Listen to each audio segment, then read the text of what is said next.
Capítulo 25. ¿Cuándo empieza el juicio divino?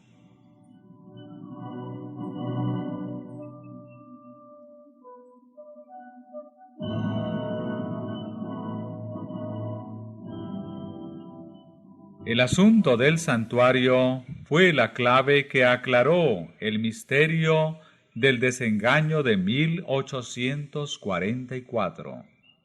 Reveló todo un sistema de verdades que formaban un conjunto armonioso y demostraban que la mano de Dios había dirigido el gran movimiento adventista, y al poner de manifiesto la situación y la obra de su pueblo, le indicaba cuál era su deber de allí en adelante.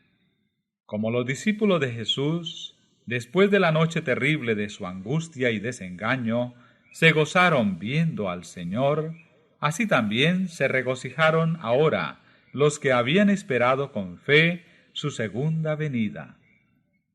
Habían esperado que vendría en gloria para recompensar a sus siervos. Como sus esperanzas fuesen chasqueadas, perdieron de vista a Jesús, y como María, al lado del sepulcro, exclamaron: «Se han llevado a mi Señor, y no sé dónde le han puesto». Entonces, en el lugar santísimo contemplaron otra vez a su compasivo sumo sacerdote, que debía aparecer pronto como su Rey y Libertador. La luz del santuario iluminaba lo pasado, lo presente y lo porvenir.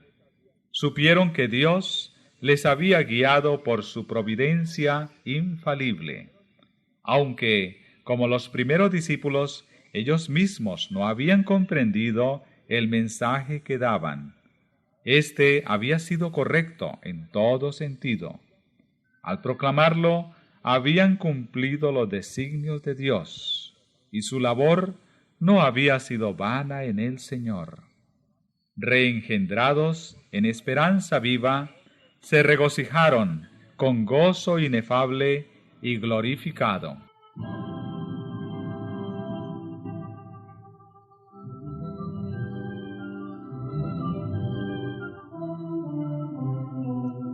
Tanto la profecía de Daniel 8:14 hasta 2300 tardes y mañanas, entonces será purificado el santuario, como el mensaje del primer ángel: temed a Dios y dadle gloria, porque ha llegado la hora de su juicio.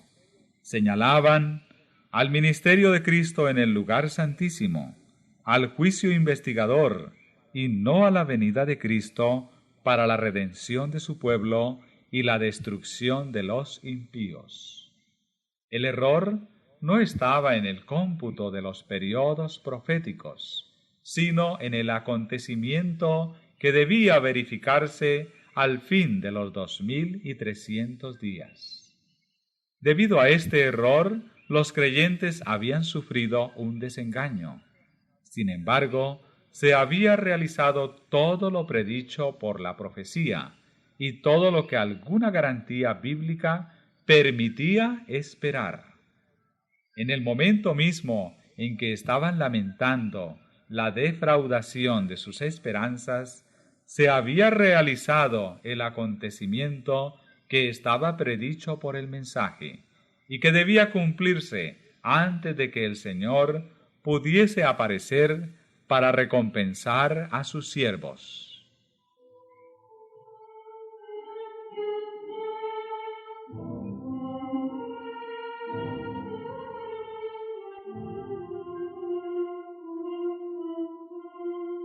Cristo había venido no a la tierra, como ellos lo esperaban, sino, como estaba simbolizado en el símbolo, al lugar santísimo del templo de Dios en el cielo. El profeta Daniel le representa como viniendo en ese tiempo al anciano de días. Estaba mirando en visiones de la noche, y he aquí que sobre las nubes del cielo venía uno parecido a un hijo de hombre, y vino, no a la tierra, sino al anciano de días, y le trajeron delante de él.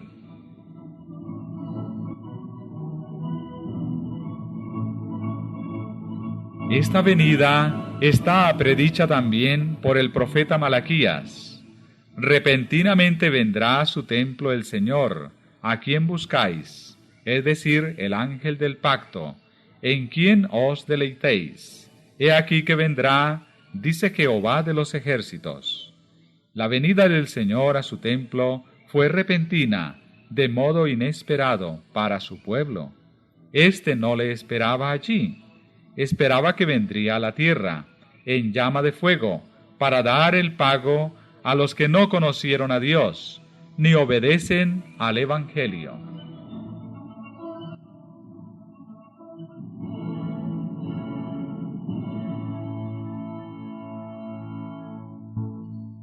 Pero el pueblo no estaba aún preparado para ir al encuentro de su Señor.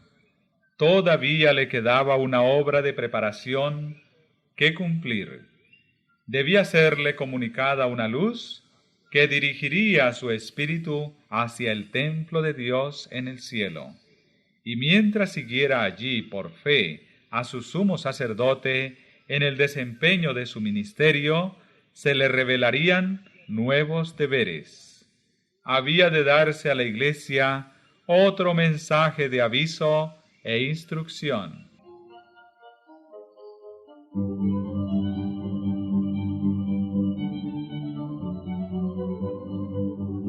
El profeta dice: ¿pero quién es capaz de soportar el día de su advenimiento? ¿Y quién podrá estar en pie cuando él apareciere? Porque será como el fuego del acrisolador y como el jabón de los bataneros. Pues que se sentará como acrisolador y purificador de la plata, y purificará a los hijos de Leví, y los afinará como el oro y la plata, para que presenten a Jehová ofrenda en justicia.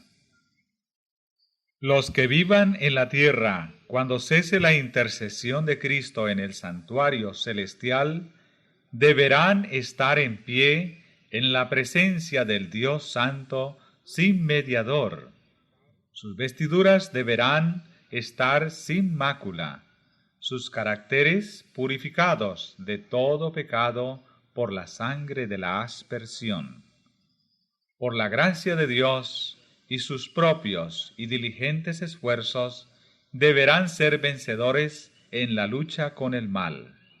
Mientras se prosigue el juicio investigador en el cielo, mientras que los pecados de los creyentes arrepentidos son quitados del santuario, debe llevarse a cabo una obra especial de purificación, de liberación del pecado entre el pueblo de Dios en la tierra. Esta obra está presentada con mayor claridad en los mensajes del capítulo 14 del Apocalipsis.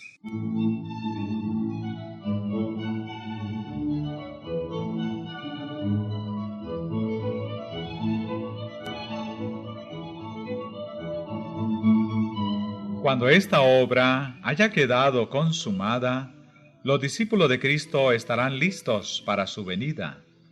Entonces la ofrenda de Judá y de Jerusalén será grata a Jehová, como en los días de la antigüedad y como en los años de remotos tiempos.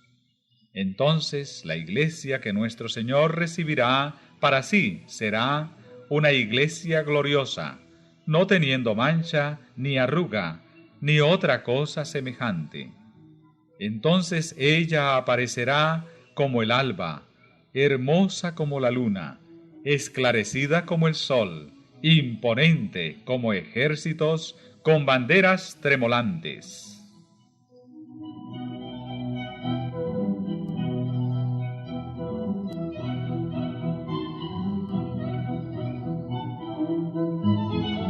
Además de la venida del Señor a su templo, Malaquías predice también su segundo advenimiento su venida para la ejecución del juicio, en estas palabras: y yo me acercaré a vosotros para juicio, y seré veloz testigo contra los hechiceros, y contra los adúlteros, y contra los que juran en falso, y contra los que defraudan al jornalero de su salario, y oprimen a la viuda y al huérfano, y apartan al extranjero de su derecho, y no me temen a mí, dice Jehová de los ejércitos.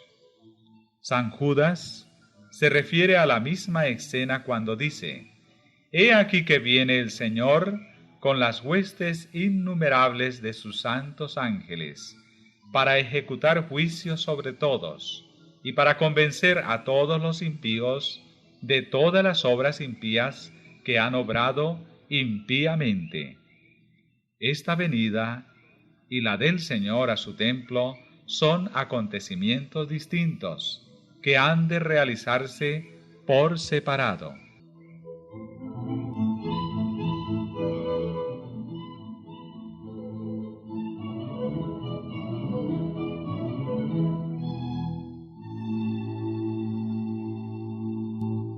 La venida de Cristo como nuestro sumo sacerdote al lugar santísimo para la purificación del santuario, de la que se habla en Daniel 8:14, la venida del Hijo del Hombre al lugar donde está el anciano de días, tal como está presentada en Daniel 7:13, y la venida del Señor a su templo, predicha por Malaquías, son descripciones del mismo acontecimiento, representado también por la venida del esposo a las bodas, descrita por Cristo en la parábola de las 10 vírgenes, según San Mateo 25.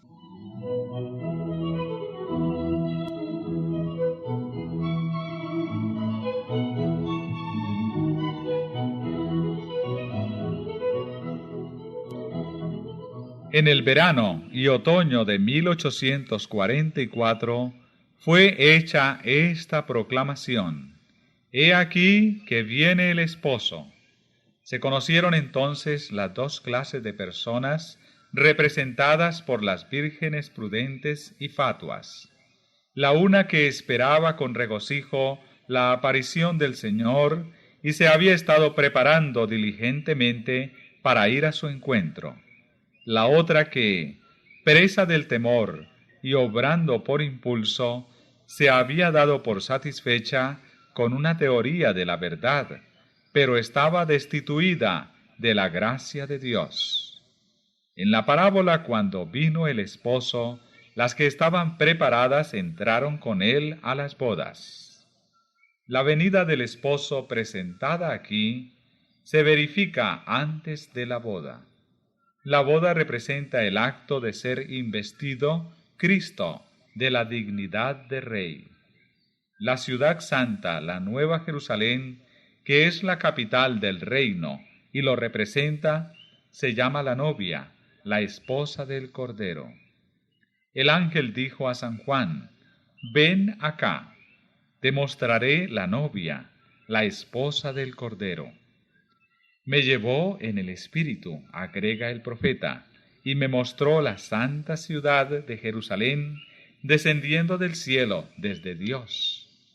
Salta pues a la vista que la esposa representa la ciudad santa, y las vírgenes que van al encuentro del esposo representan a la iglesia. En el Apocalipsis, el pueblo de Dios lo constituyen los invitados a la cena de las bodas. Si son los invitados, ¿no pueden representar también a la esposa? Cristo, según el profeta Daniel, recibirá del anciano de días en el cielo el dominio y la gloria y el reino. Recibirá la nueva Jerusalén, la capital de su reino, preparada como una novia engalanada para su esposo.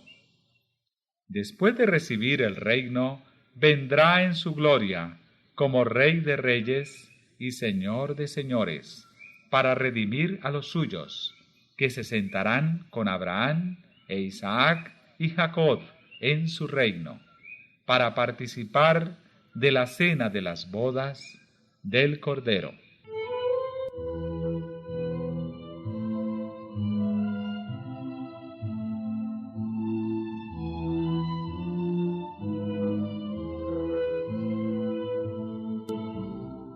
La proclamación «He aquí que viene el esposo» en el verano de 1844 indujo a miles de personas a esperar el advenimiento inmediato del Señor. En el tiempo señalado vino el esposo, no a la tierra, como el pueblo lo esperaba, sino hasta donde estaba el anciano de días en el cielo, a las bodas, es decir, a recibir su reino. Las que estaban preparadas entraron con él a las bodas, y fue cerrada la puerta. No iban a asistir en persona a las bodas, ya que éstas se verifican en el cielo, mientras que ellas están en la tierra. Los discípulos de Cristo han de esperar a su Señor cuando haya de volver de las bodas. Pero deben comprender su obra y seguirle por fe mientras entra en la presencia de Dios. En este sentido es en el que se dice que ellos van con Él a las bodas.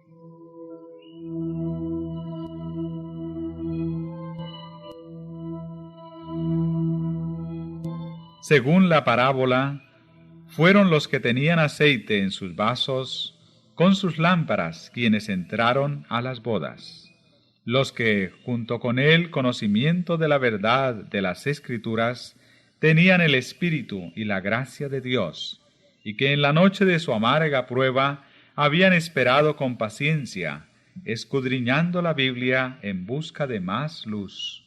Fueron los que reconocieron la verdad referente al santuario en el cielo y al cambio de ministerio del Salvador, y por fe le siguieron en su obra en el santuario celestial. Y todos los que por el testimonio de las Escrituras aceptan las mismas verdades, siguiendo por fe a Cristo, mientras se presenta ante Dios, para efectuar la última obra de mediación y para recibir su reino a la conclusión de ésta, todos esos están representados como si entraran en las bodas.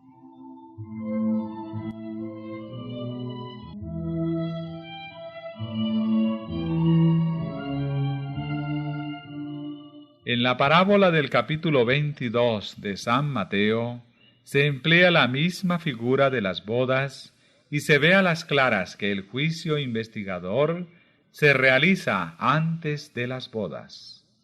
Antes de verificarse éstas, entra el rey para ver a los huéspedes y cerciorarse de que todos llevan las vestiduras de bodas, el manto inmaculado del carácter, lavado y emblanquecido en la sangre del Cordero. Al que se le encuentra sin traje conveniente, se le expulsa, pero todos los que al ser examinados resultan tener las vestiduras de bodas, son aceptados por Dios y juzgados dignos de participar en su reino y de sentarse en su trono. Esta tarea de examinar los caracteres y de determinar los que están preparados para el reino de Dios es la del juicio investigador, la obra final que se lleva a cabo en el santuario celestial.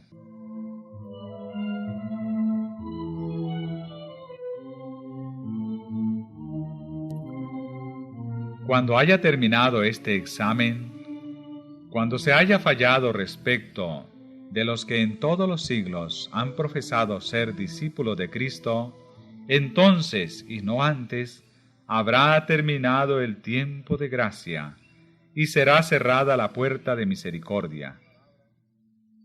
Así que las palabras, las que estaban preparadas, entraron con él a las bodas y fue cerrada la puerta, nos conducen a través del ministerio final del Salvador, hasta el momento en que quedará terminada la gran obra de la salvación del hombre.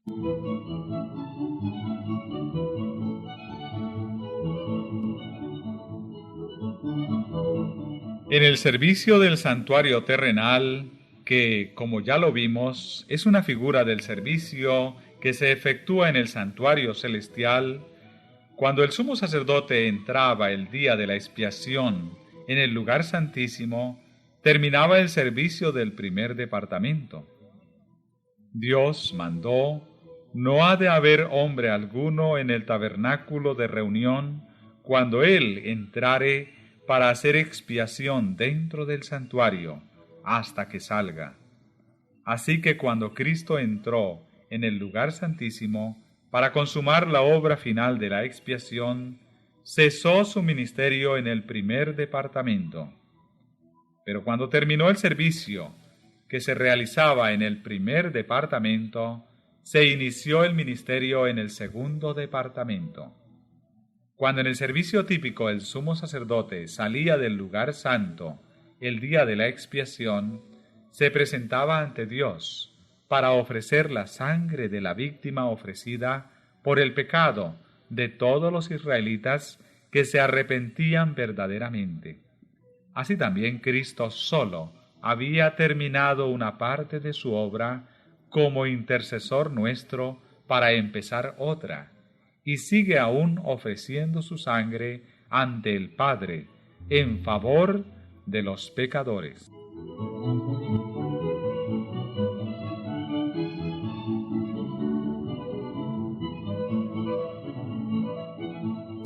Este asunto no lo entendieron los adventistas de 1844. Después que transcurriera la fecha en que se esperaba al Salvador, siguieron creyendo que su venida estaba cercana. Sostenían que habían llegado a una crisis importante y que había cesado la obra de Cristo como intercesor del hombre ante Dios. Les parecía que la Biblia enseñaba que el tiempo de gracia concedido al hombre terminaría poco antes de la venida misma del Señor en las nubes del cielo. Eso parecía desprenderse de los pasajes bíblicos que indican un tiempo en que los hombres buscarán, golpearán y llamarán a la puerta de la misericordia sin que ésta se abra.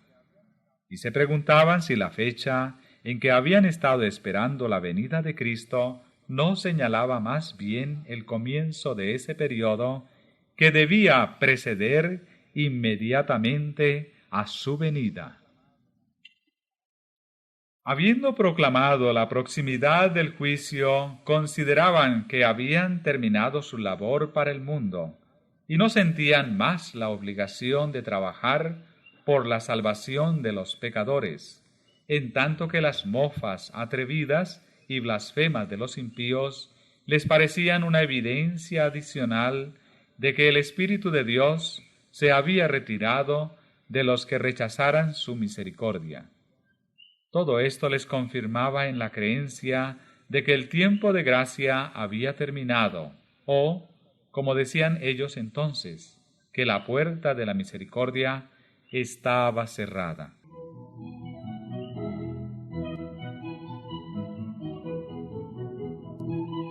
Pero una luz más viva surgió del estudio de la cuestión del santuario. Vieron entonces que tenían razón al creer que el fin de los 2300 días, en 1844, había marcado una crisis importante.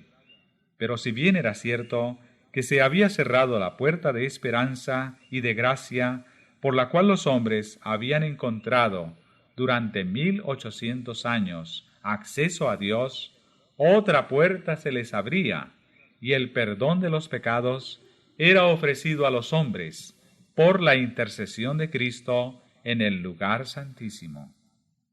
Una parte de su obra había terminado tan solo para dar lugar a otra.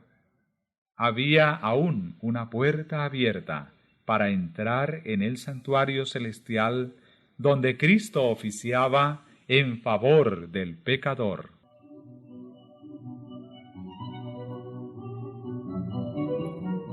Entonces comprendieron que la aplicación de las palabras que Cristo dirigió en el Apocalipsis a la Iglesia correspondiente al tiempo en que ellos mismos vivían?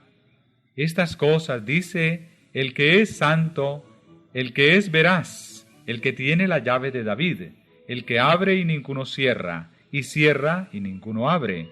Yo conozco tus obras.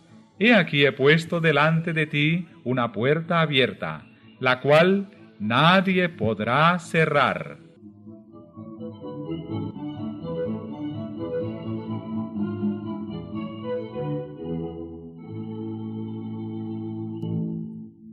Son los que por fe siguen a Jesús en su gran obra de expiación, quienes reciben los beneficios de su mediación por ellos, mientras que a los que rechazan la luz que pone a la vista este ministerio no les beneficia. Los judíos que rechazaron la luz concedida en el tiempo del primer advenimiento de Cristo y se negaron a creer en Él como Salvador del mundo, no podían ser perdonados por intermedio de Él. Cuando en la ascensión Jesús entró por su propia sangre en el santuario celestial para derramar sobre sus discípulos las bendiciones de su mediación, los judíos fueron dejados en oscuridad completa y siguieron con sus sacrificios y ofrendas inútiles. Había cesado el ministerio de símbolos y sombras. La puerta por la cual los hombres habían encontrado antes acceso cerca de Dios no estaba más abierta. Los judíos se habían negado a buscarle de la sola manera en que podía ser encontrado entonces, por el sacerdocio en el santuario del cielo. No encontraban por consiguiente comunión con Dios. La puerta estaba cerrada para ellos. No conocían a Cristo como verdadero sacrificio y único mediador ante Dios. De ahí que no pudiesen recibir los beneficios de su mediación.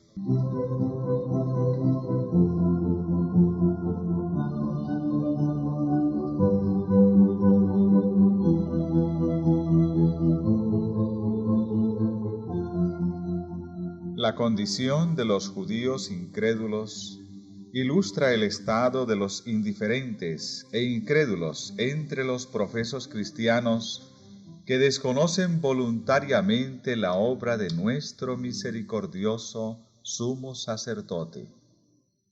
En el servicio típico, cuando el sumo sacerdote entraba en el lugar santísimo, todos los hijos de Israel debían reunirse cerca del santuario y humillar sus almas del modo más solemne ante Dios, a fin de recibir el perdón de sus pecados y no ser separados de la congregación. Cuánto más esencial es que en nuestra época antitípica de la expiación comprendamos la obra de nuestro sumo sacerdote y sepamos qué deberes nos incumben.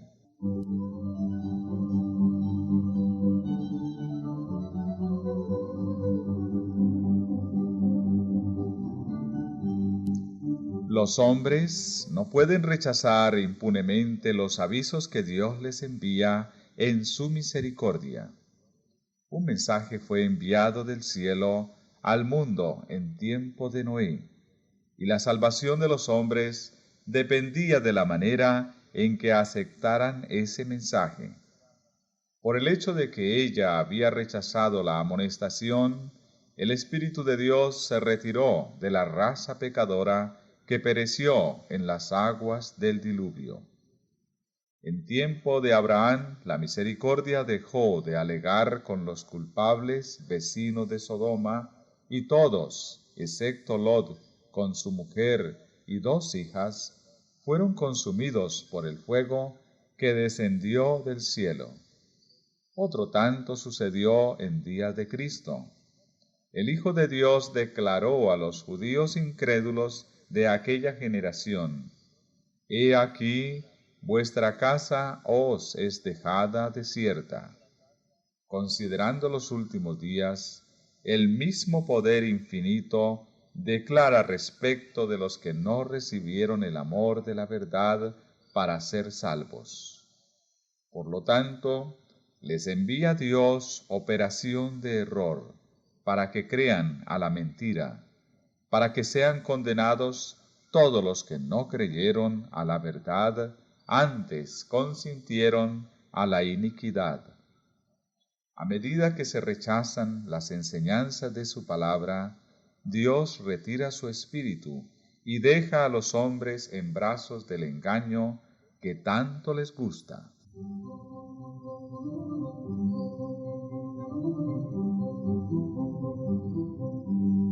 Pero Cristo intercede aún por el hombre, y se otorgará luz a los que la buscan.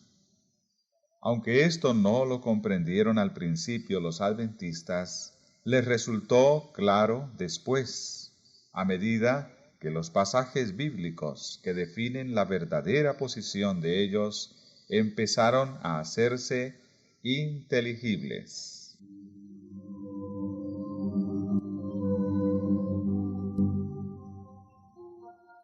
Cuando pasó la fecha fijada para 1844, hubo un tiempo de gran prueba para los que conservaban aún la fe adventista. Su único alivio en lo concerniente a determinar su verdadera situación fue la luz que dirigió su espíritu hacia el santuario celestial. Algunos dejaron de creer en la manera en que habían calculado antes los periodos proféticos y atribuyeron a factores humanos o satánicos la poderosa influencia del Espíritu Santo que había acompañado al movimiento adventista. Otros creyeron firmemente que el Señor los había conducido en su vida pasada, y mientras esperaban, velaban y oraban para conocer la voluntad de Dios, llegaron a comprender que su gran sumo sacerdote había empezado a desempeñar otro ministerio y, siguiéndole con fe, fueron inducidos a ver además la obra final de la Iglesia. Obtuvieron un conocimiento más claro de los mensajes de los primeros ángeles y quedaron preparados para recibir y dar al mundo la solemne amonestación del tercer ángel de Apocalipsis 14.